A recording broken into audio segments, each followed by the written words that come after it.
Welcome to the premiere episode of the Gaming Expedition, where I, your charming host, Hodyna, with my best friend SOMK, who is also my trusted cameraman, are going to risk life and limb to get some cheap-ass games for free. Today we are at the edge of the civilized world because somebody told me that there is a real gem of a game here and we're gonna uncover it. Oh look! Here it is!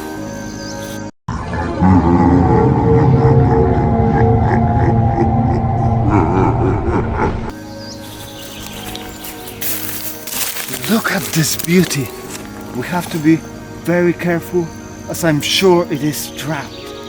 You see, the history about this copy of Shrek is amazing.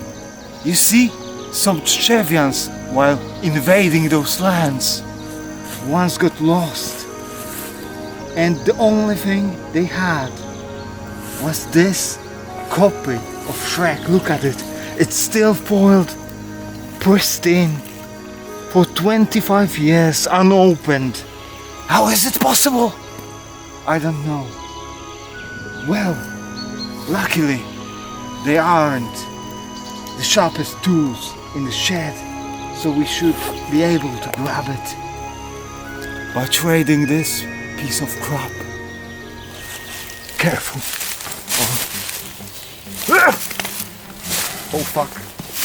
Oh fuck. We have to run.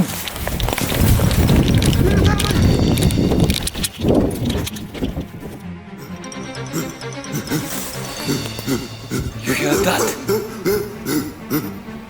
You have the guns? You fucking donkey!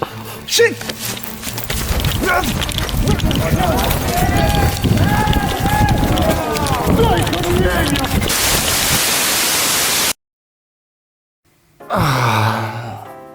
Luckily, somehow I've managed to successfully run away. Sadly, SOMK fell into an anthill on the way. Small people problems, I guess. But I'm sure he'll be alright, it's not his first rodeo after all. Getting back the camera wasn't all that bad, but let's feast our eyes. It's so untouched, still fresh, but games are meant to be played.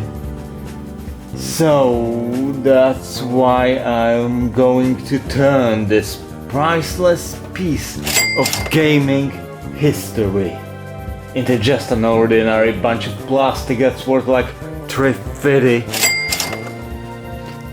Feels kind of bad, but that's what I have to do for you guys.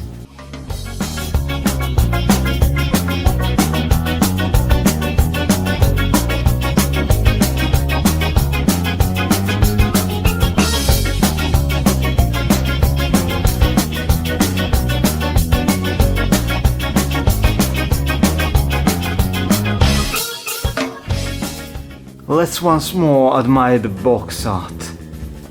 The greenness of Shrek's face and that royal purple background. So simple, so elegant, and yet so beautiful. Oh shit.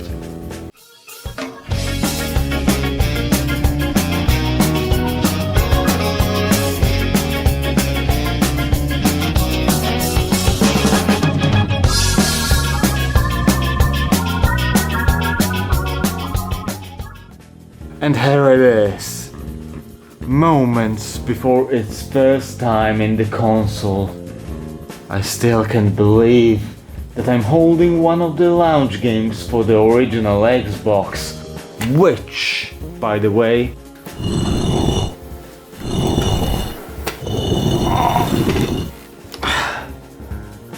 even if it had a rough start and was heavy enough for one to use it as the replacement for kettle when doing their exercises, seriously, you could kill a man with this thing.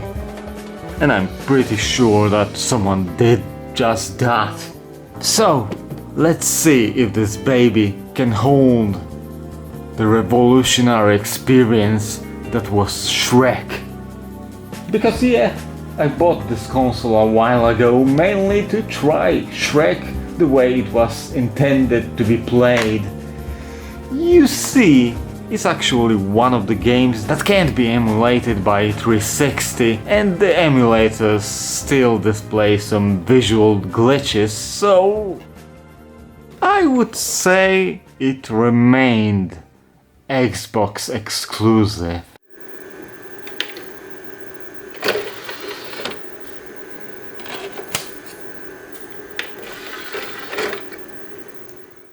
The beginnings with the game are weird. Sadly, I lied. There's actually no music in the main menu at all.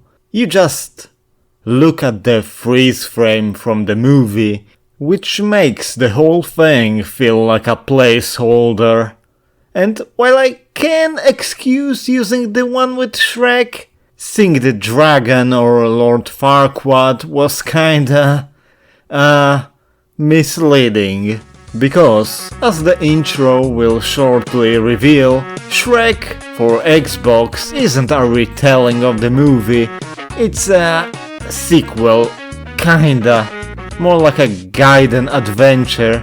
Basically, after Shrek and Fiona hitched, Merlin, but not the Merlin from Shrek the Third, stole Shrek's wife and hid away in his dark tower fortress of pure evil.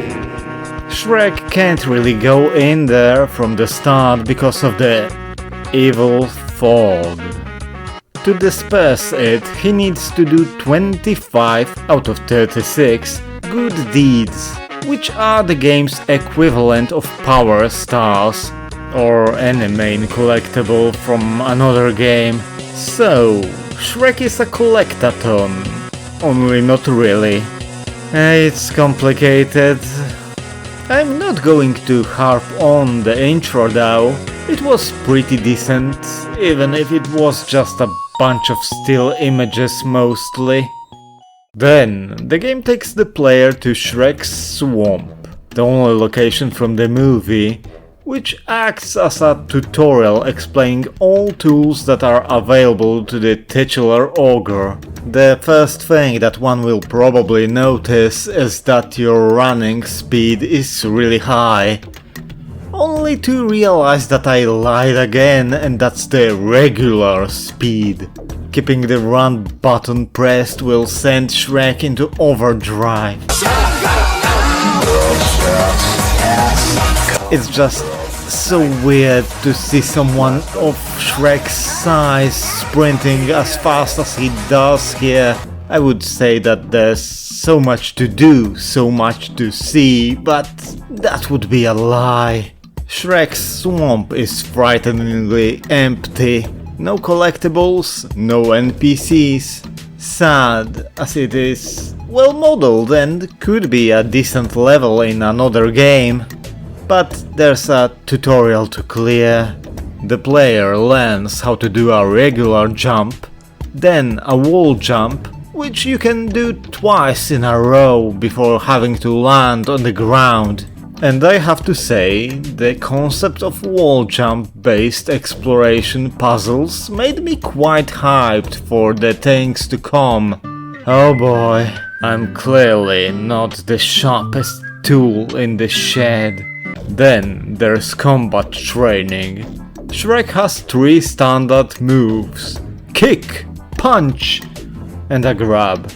Kick is, I think, designed to make enemies fly further after being hit, while punches keep them close, so you can then grab them. You can grab enemies even when they are not stunned, but they will just break free and damage you. Have in mind that stun wears off quickly.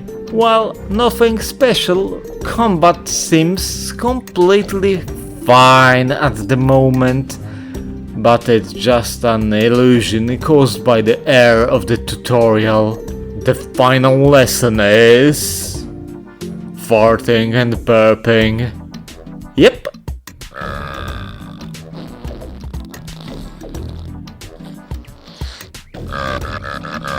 That's the second thing one will probably discover. There are 2 buttons to expel gases from different sides. Burping normally doesn't have any practical use other than amusement, while farting places a physical cloud of gas that stuns the enemies but is limited by the gas gauge, which can be replenished by eating onions. Very rarely one can find a chili pepper that turns burps into flaming breath and makes farts explosive. Great. And mechanically, that's every tool Shrek has at his disposal. There aren't any power-ups or unlockable moves. It's as good as it gets. And nothing brings out the A-game like limitations. After being fed to the rules, we hit the ground running. Each level, outside of the final one, has 6 good deeds to fulfill. And yeah, your math is right. 37 divided by 6 gives 6 plus change, which means there are only 6 regular levels and the final dungeon with the boss. And that's actually a blessing in disguise. Let's get the game on and go play the first level, Mother Goose Land.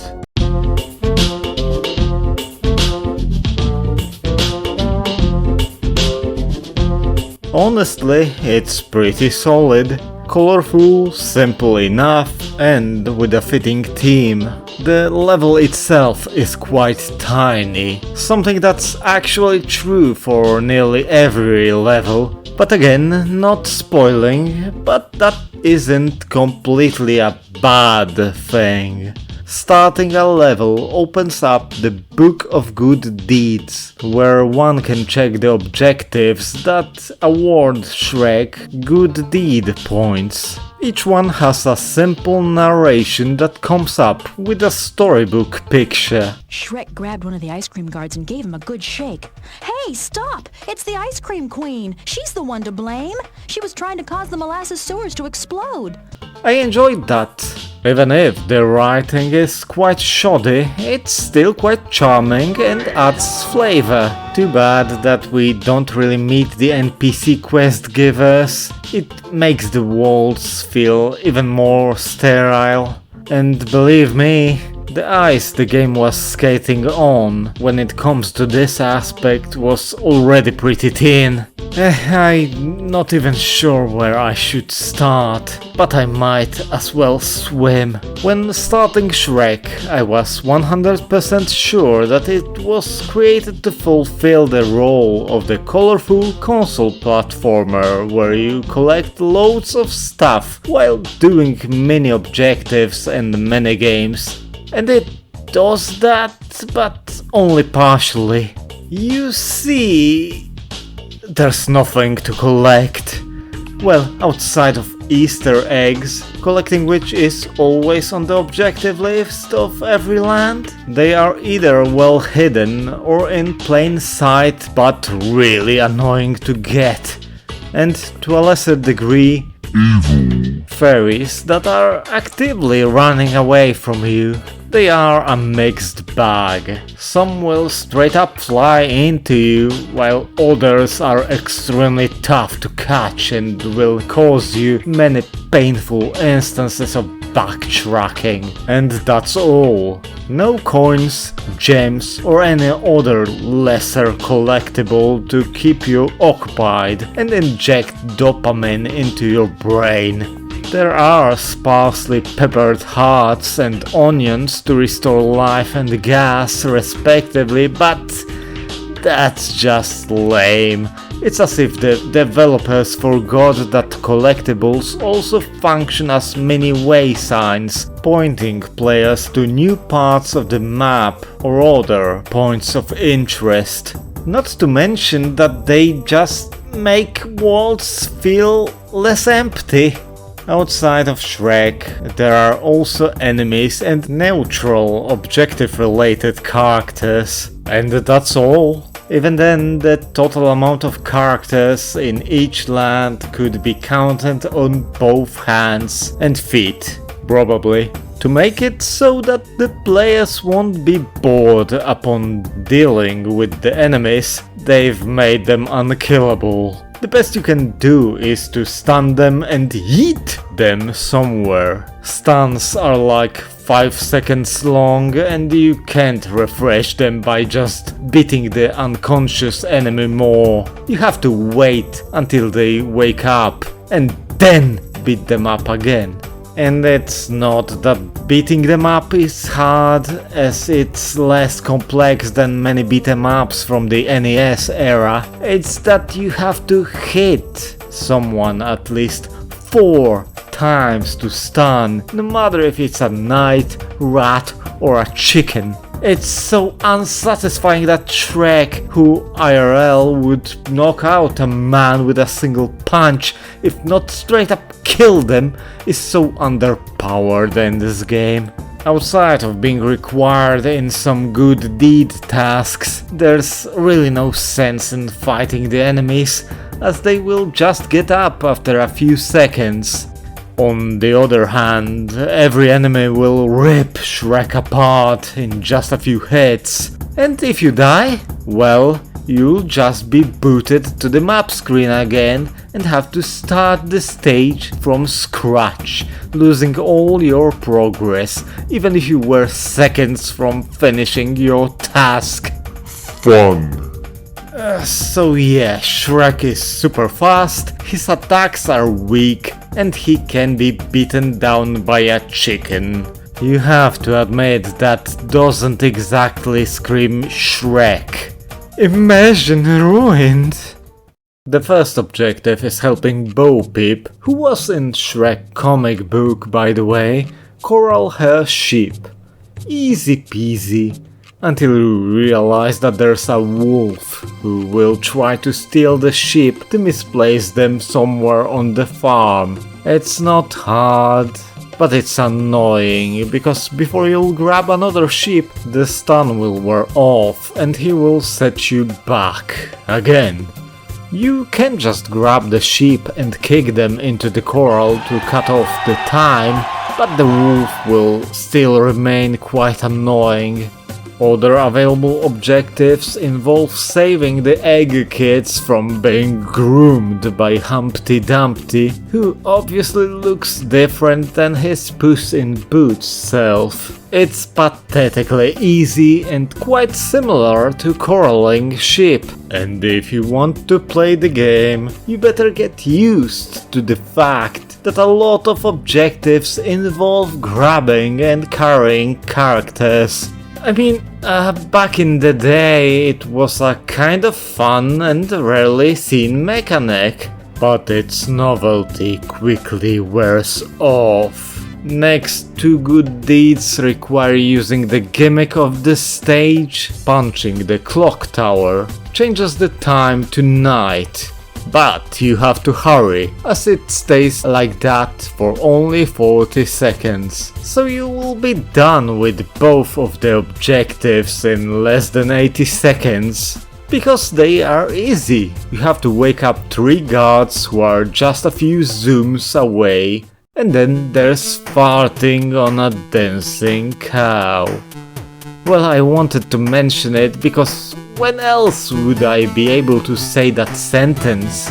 That leaves the 2 collection quests. fairies here are really easy to find, and so are the Easter eggs, thanks to levels being so compact. Catching fairies is really easy, but the Easter eggs, well, they uncover a different problem. While you have to do some creative jumping or even wall jumping to get 5 out of 6 Easter eggs. Then there's this one that is right in the open. My first thought immediately was to use this tree as a wall jump spring, but thanks to the erratic and awkward controls, Shrek approaching everything at light speed, and the unhelpful camera with inverted controls that cannot be changed, it was the first thing I checked when playing the game. It was an Olympian feat. I've wasted about 20 minutes trying, even watching a walkthrough, because I started to believe that there had to be another way than using the tree, but nope, it was the intended solution. And pretty much every level has an Easter egg that requires pulling out some shit that feels like you are either exploiting a glitch or doing some speedrun strat, when it actually was made that way on purpose. Still, despite that, I would say that Mother Goose Land is an okay level, and if the whole game were like that, it would be a pretty average experience, but not downright bad. But it isn't.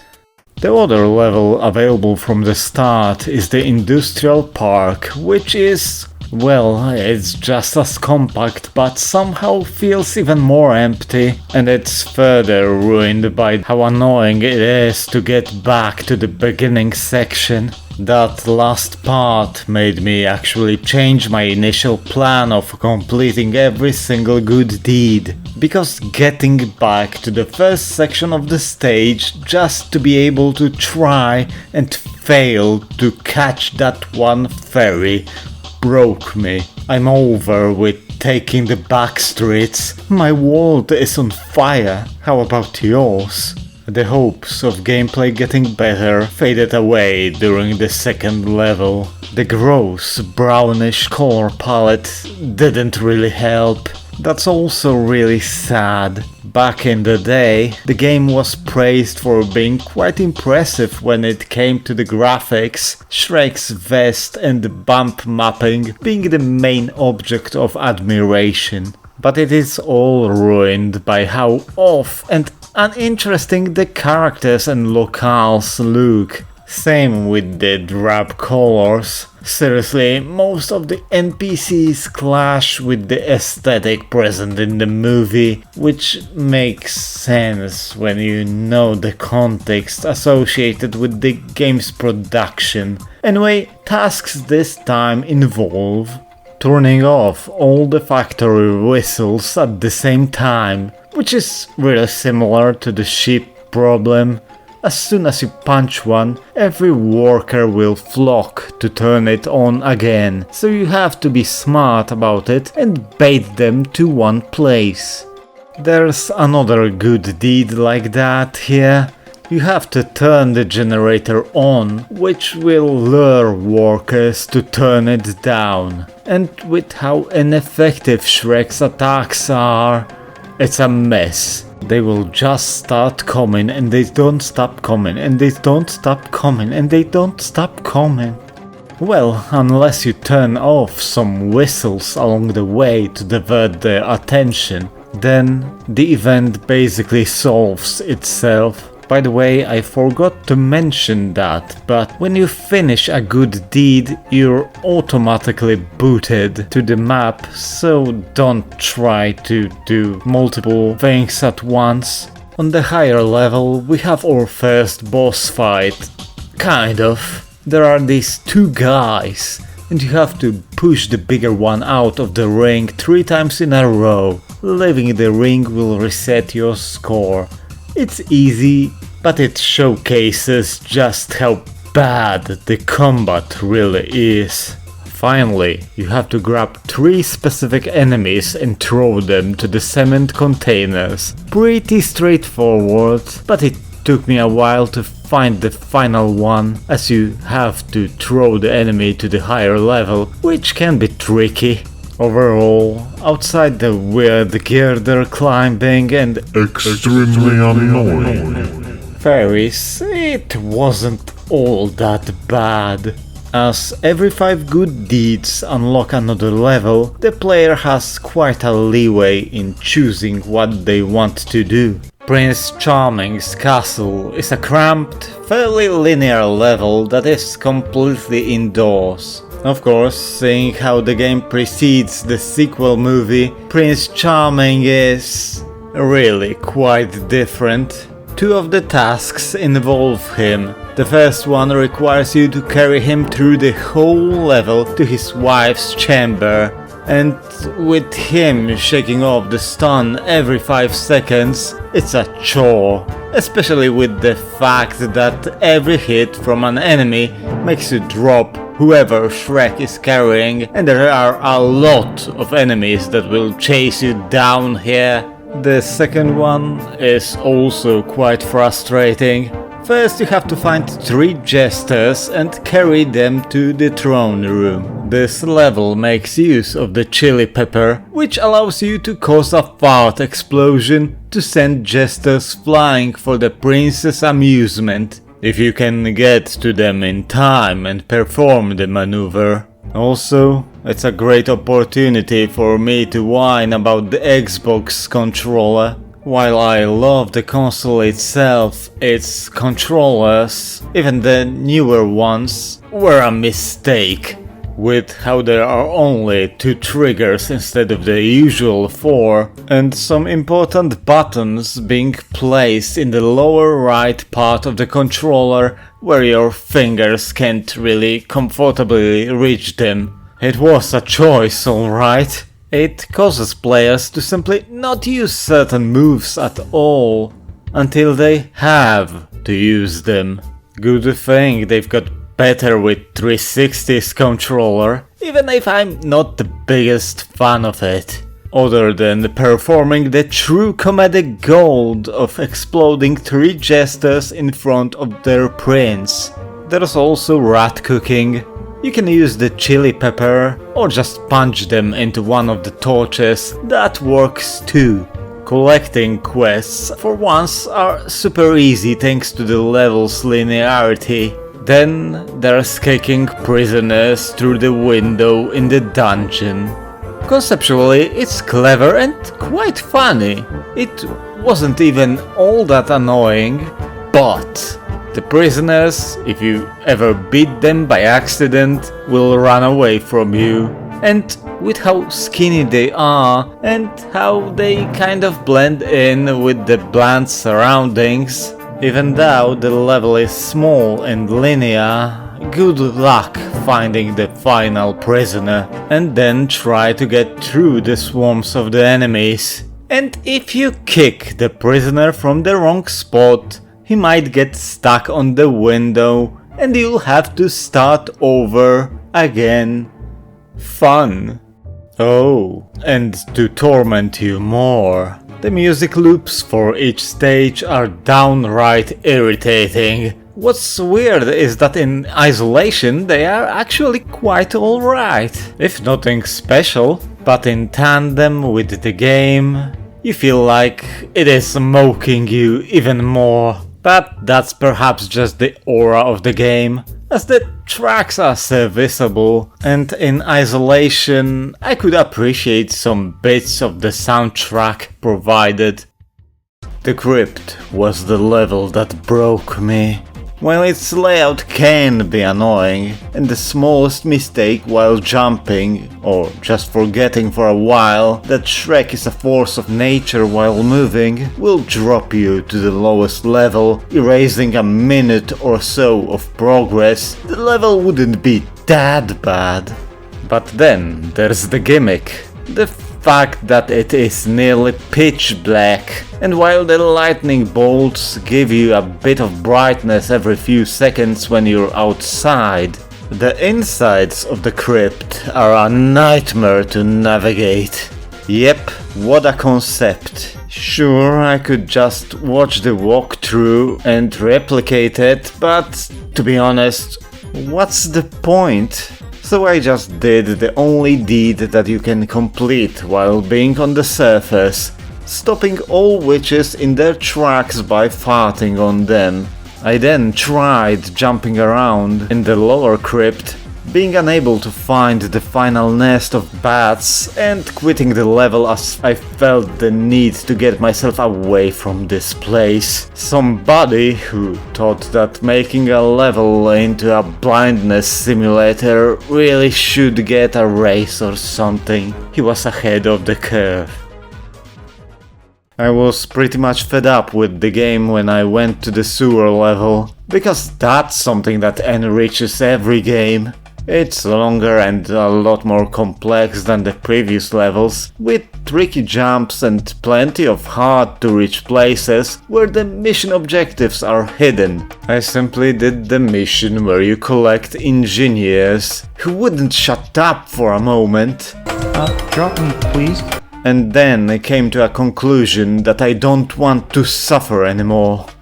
I was just one good deed away from unlocking the final standard level, but for the first time in my life, I was too frustrated to bother.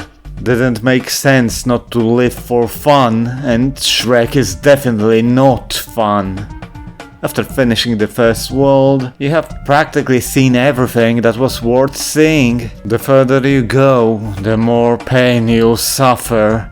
I don't think that the final level and the big boss stage would change anything about my opinion of this game. I just feel really sorry for all the people who bought the game with their Xboxes on the launch day, instead of picking something more worthwhile. So yeah, I officially have thrown in the towel and abandoned the game with 19 out of 37 good deeds done, and without doing any of them in the race mode. What's a race mode? Just doing the already beaten objectives in a strict time limit so you can buy cheats. Sure, it's nice to give players a reason to play the game more, but not when the game itself is Shrek. So you can put your finger and your thumb in a shape of an L on your forehead for me rage quitting the game. I don't care. So, the truth about Shrek's production is that it was horribly rushed. In the game's credits they even mentioned the 10 lucky months. Ouch!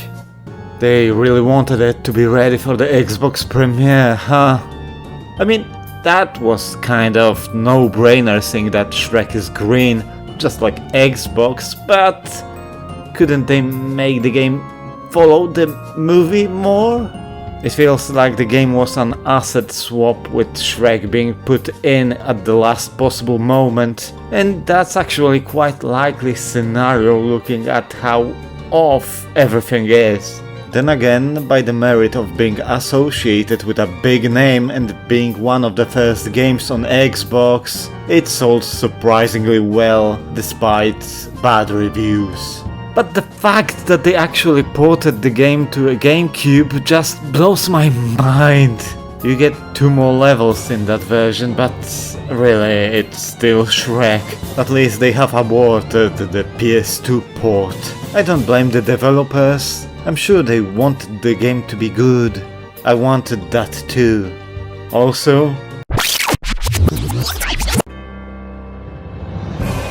really? And will you ever stop tormenting me?